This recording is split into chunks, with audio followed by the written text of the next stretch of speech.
या देवी सर्वभूतेषु मातृरूपेण संस्थिता नमस्तस्यै नमस्तस्यै नमस्तस्यै नमो नमः।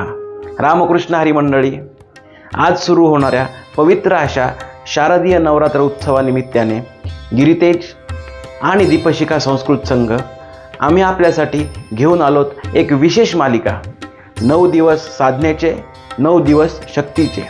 आजपासून सुरू होणारं शारदीय नवरात्र म्हणजे भक्ती, शक्ती आणि साधनेचं पर्व।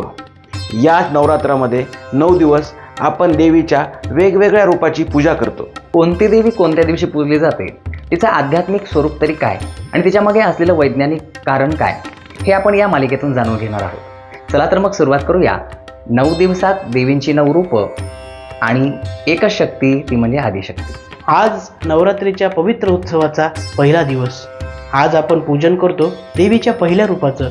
तिचं नाव म्हणजे शैलपुत्री। शैलपुत्री म्हणजे पर्वतराज हिमालयाची कन्या।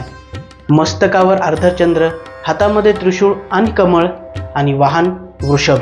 देवीचं हे रूप श्रद्धा, शक्ती आणि धैर्याचं प्रतीक मानलं जातं। पुराण कथेनुसार सतीने प्रजापती दक्षाच्या यज्ञामध्ये आत्मदहन केले आणि पुढे तीच सती पर्वतराजाच्या घरी पार्वती म्हणून पुनर्जन्माला आली आणि याच पुनर्जन्माने तिला शैलपुत्री हे नाव मिळाले। आणि याच जन्मात शैलपुत्रीने परत एकदा भगवान शंकराशी विवाह केला।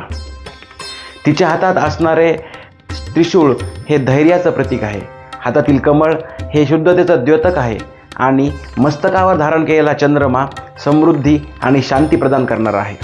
या नवरात्र उत्सवाला आध्यात्मिक बरोबर एक वैज्ञानिक बाजू देखील आहे।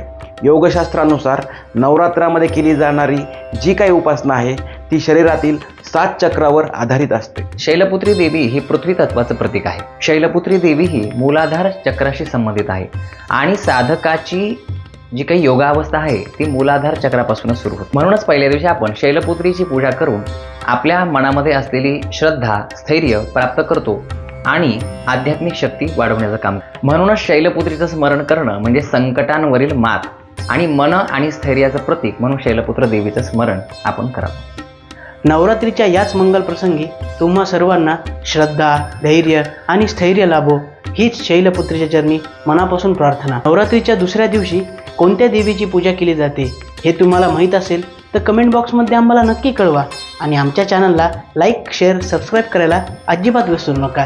धन्यवाद।